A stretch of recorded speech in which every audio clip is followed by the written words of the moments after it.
Assalamualaikum warahmatullahi wabarakatuh. Perkenalkan, nama saya Zakaria dari Prodi Pendidikan Biologi Universitas Maritim Raja Ali Haji, Fakultas Keguruan dan Ilmu Pendidikan, dengan NIM 190384205057. Baik, kali ini saya akan menjelaskan tentang teori belajar behavioristik untuk memenuhi ujian akhir semester dengan mata kuliah belajar dan pembelajaran yang dipimpin oleh dosen Ibu Elva Ofrasmani.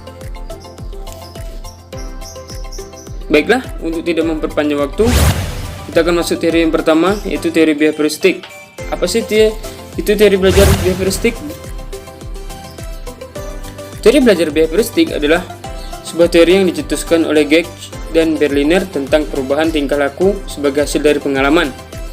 Teori ini lalu berkembang menjadi aliran psikologi belajar yang berpengaruh terhadap arah pengembangan teori dan praktik pendidikan dan pembelajaran yang dikenal sebagai aliran behavioristik. Aliran ini menekankan pada terbentuknya perilaku yang tampak sebagai hasil belajar. Teori behavioristik dengan model hubungan stimulus-responnya mendudukkan orang yang belajar sebagai individu yang pasif. Beberapa prinsip dalam teori belajar behavioristik meliputi reinforcement and punishment. Yang kedua yaitu primary and secondary reinforcement. Yang ketiga itu sandwich of reinforcement. Yang keempat itu contingent management. Yang kelima itu stimulus control and operant learning. Yang keenam itu the elimination of response. Nah, selanjutnya kita masuk ke tokoh yang mendasari teori behavioristik. Yang pertama itu Watson. Proses interaksi antara stimulus dan respon, namun stimulus dan respon yang dimaksud harus berbentuk tingkah laku yang dapat diamati dan dapat diukur. Yang kedua yaitu Clark Hull, bahwa kebutuhan biologis dan pemuasan kebutuhan biologis sangat penting dan menempati posisi sentral dalam sebuah kegiatan manusia. Yang ketiga itu Thorndike, proses interaksi antara stimulus dan respon. Yang keempat itu Edwin Guthrie, bahwa hubungan antara stimulus dan respon cenderung hanya bersifat sementara, dan sebab itu dalam kegiatan belajar peserta didik harus perlu sesering mungkin diberikan stimulus agar hubungan antara stimulus dan respon bersifat lebih tetap. Nah, selanjutnya kita masuk ciri-ciri belajar behavioristik. Yang pertama itu mementingkan pengaruh lingkungan. Yang kedua yaitu mementingkan bagian-bagian elementalistik.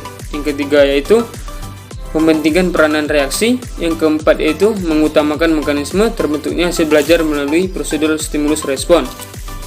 Yang kelima yaitu mementingkan peranan kemampuan yang sudah terbentuk sebelumnya. Yang keenam yaitu mementingkan pembentukan kebiasaan melalui latihan dan pengulangan. Nah, selanjutnya itu penerapan teori belajar behavioristik dalam pembelajaran. Yang pertama yaitu memutuskan visi dan misi parameter pembelajaran. Yang kedua yaitu pengetahuan awal siswa dalam lingkungan belajar akan didefinisikan dan dianalisis. Yang ketiga itu memutuskan jenis materi yang akan disampaikan. Yang keempat itu menjelaskan materi menjadi kategori dalam bentuk kecil seperti topik, poin, bahasan, dan subpoin. Yang kelima yaitu presentasi atau pembelajaran atau pembelajaran. Yang keenam itu melepaskan rangsangan stimulus ke siswa. Yang ketujuh itu memperhatikan dan mendalami siswa dalam bereaksi terhadap stimulus yang dilepaskan. Yang ke-8 yaitu menyampaikan penjelasan positif dan negatif yang baik kepada siswa. 9 yaitu melepaskan kembali stimulasi. Yang 10 yaitu memperhatikan dan mendalami siswa dalam merespon stimulus. Dan ke-11 itu menyampaikan penjelasan lagi baik negatif dan positif. Dan yang terakhir diakhiri dengan kesimpulan dan evaluasi hasil belajar. Nah, selanjutnya itu kita masuk dengan teori dampak teori behaviouristik terhadap pembelajaran. Dampak ini ada dua ya teman-teman. Yang pertama itu positif dan juga negatif. Nah, kita masuk yang pertama, yaitu dampak positif. Membiasakan guru untuk bersikap jeli dan peka terhadap situasi dan kondisi belajar. Yang kedua itu guru tidak membiasakan memberikan ceramah sehingga murid dibiasakan belajar mandiri, mampu membentuk satu perilaku yang diinginkan. Nah, selanjutnya kita masuk yang negatif ya teman-teman. Sebuah konsekuensi untuk menyusun bahan pembelajaran dalam bentuk yang sudah siap. Tidak setiap pelajaran dapat menggunakan metode ini. Yang ketiga itu murid berperan sebagai pendengar dalam proses pembelajaran dan menghafalkan apa yang didengar dan dipandang sebagai cara belajar yang efektif.